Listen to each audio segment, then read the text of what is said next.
ہم اہل زاویہ کی طرف سے آپ سب کی خدمت میں سلام پہنچے۔ میں یقین سے نہیں کہہ سکتا کہ آپ نے کبھی اونٹ کی سواری کی ہے یا نہیں، لیکن ایک اندازے کے مطابق یہ ضرور کہہ سکتا ہوں کہ آپ نے اونٹ دیکھا ضرور ہے۔ ہم نے اپنے بچپن میں اونٹ کی بہت سواری کی، اس لیے کہ ہمارے گھر کے قریب جس گاؤں میں میں رہتا تھا وہاں بلوچوں کا ایک ڈیرا تھا۔ بلوچ اور اونٹ لازم ملزوم چیزیں ہیں، اور بلوچ لوگ بڑے پیارے لوگ ہوتے ہیں۔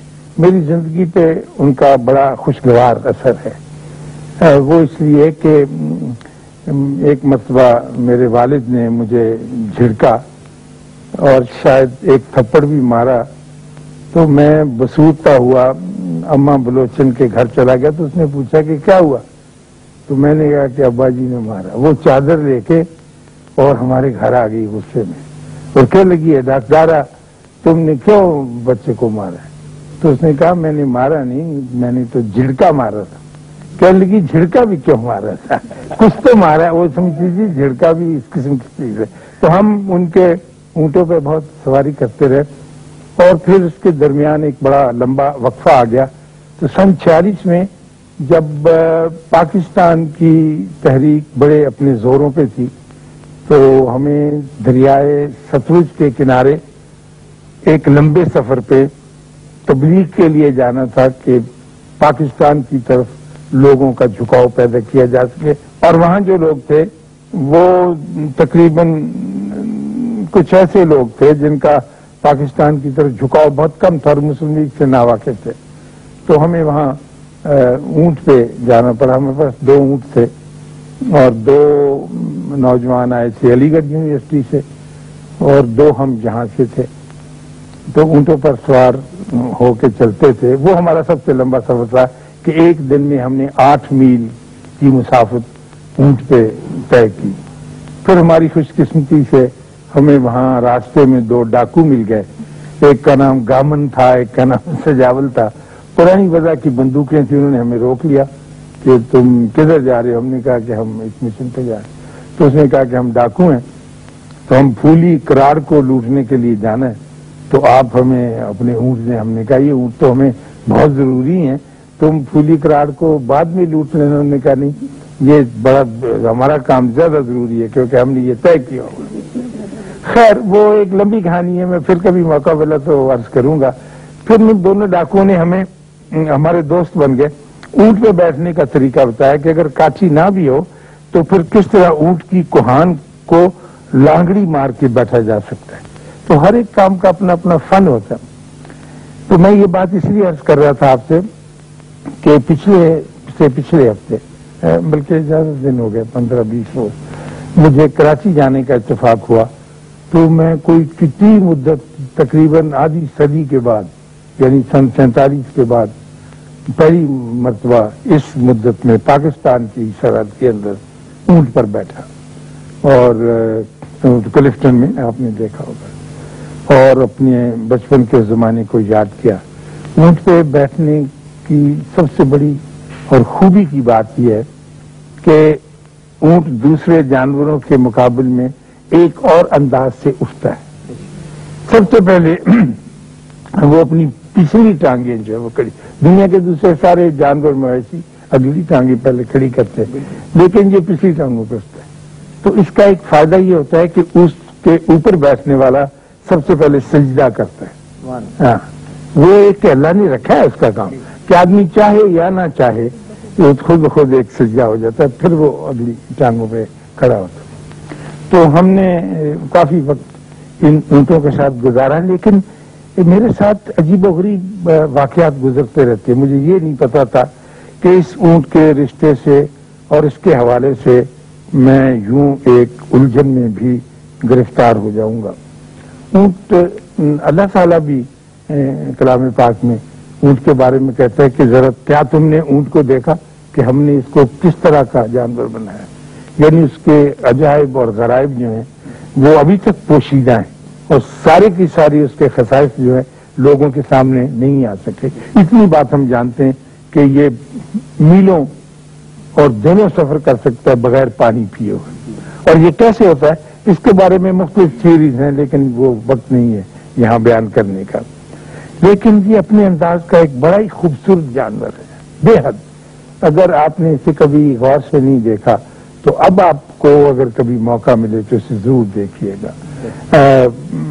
کبھی آپ اللہ گئے ہوں گے، اللہ کرے جائیں، اگر نہیں گئے ہیں تو جدے سے مدینے جاتے ہوئے جو بڑی خوبصورت سڑکیں ہیں، کبھی کبھی ریگستان کے لکو دک ٹوٹے اور قطعے آ جانے کے وقت آپ کو چرتے چپتے اونٹوں کی کچھ قطاریں نظر آئیں گی.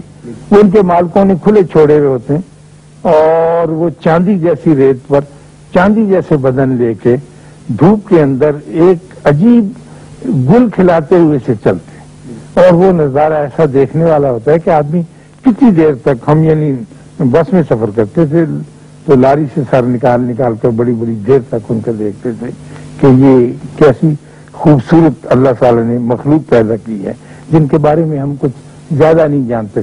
تو اسی سلسلے میں مجھے یاد آیا کہ پاکستان میں جب امریکہ کا صدر آیا، ایک ابھی تک شاید ایک ہی صدر آیا اور تو نہیں آیا، جس کا نام لنڈن بی جانسن تھا، اور وہ کراچی اترا، تو جو سب سے عجیب و غریب چیز جس نے لنڈن بی جانسن کو متاثر کیا وہ اونٹ تھا.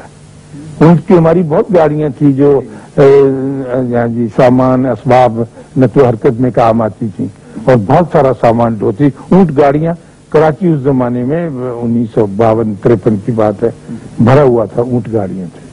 تو اتنا متاثر کیا اس کو کہ اس نے کہا کہ میں تو یہ اونٹ جو ہے ایک امریکہ لے کے جاؤں گا اور اس کو رکھوں گا آپ کے در.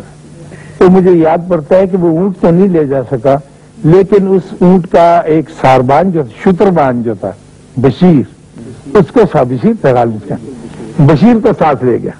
اور بشیر بیچارے کو بڑی مصیبت پڑی اور وہ روتا تھا کہ اس بس اونٹ کی وجہ سے مجھے امریکہ جانا پڑ رہا ہے. اس زمانے میں لوگ امریکہ جانے سے گھبراہ، بشیر جیسا بھلا آدمی تو وہ بڑا اس نے اخباروں میں بیان دیا کہ صاحب مجھے ایک تو بولی نہیں آتی ان کی، میں وہاں جا کر کیا بات کروں گا، اور امریکہ جا کر مجھے کیا لینا ہے، مجھے تو اپنا اونٹ گاڑی چلانی ہے. لیکن اسے جانا پڑا اور اس کو یہاں سے آپ نے اگر تصویریں دیکھی ہوں تو نئی رومی ٹوپی خریدی اس نے، بیچارے نے کچکن بنائی، آزاد آدمی تھا. پچھلے دنوں میں اونٹ کے بہت قریب رہا، لیکن مجھے یہ ہرگز اندازہ نہیں تھا خواتین و حضرات کہ جسمانی طور پر اونٹ کے اس قدر قریب رہ کے اور کلفٹن میں اس کی سواری اس عمر میں کرنے کے بعد یہ ایک اور انداز سے میری زندگی کے اور میری روح کے اور میرے وجود کے اور میری سائیکی کے قریب آ جائے گا.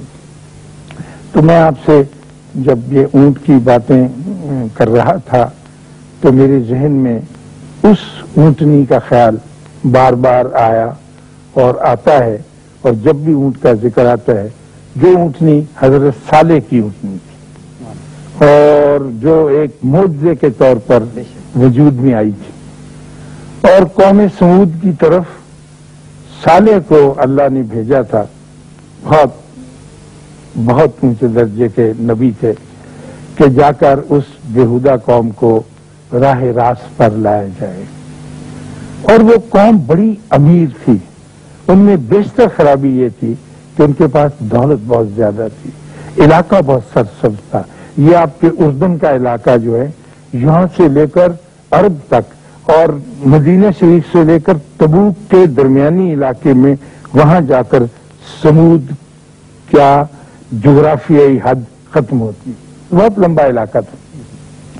اور سمود کے لوگ اپنے بھاویں تکبر کے مارے ہوئے اور اپنے آپ کو بہت برتر سمجھتے ہوئے اونچے پہاڑوں کو تراش کر چھینی ہتھوڑی سے اس کو چھیل چھیل کر پہاڑوں کے اندر نہایت خوبصورت محل بناتے تھے. یہ ان کا بڑا کمال تھا. یعنی انہوں نے کوئی لینٹر نہیں ڈالا، کوئی اینٹیں پتھر نہیں جمع کیے، پہاڑ کو لیا ہے اور اس کو چھیلنا کھروچنا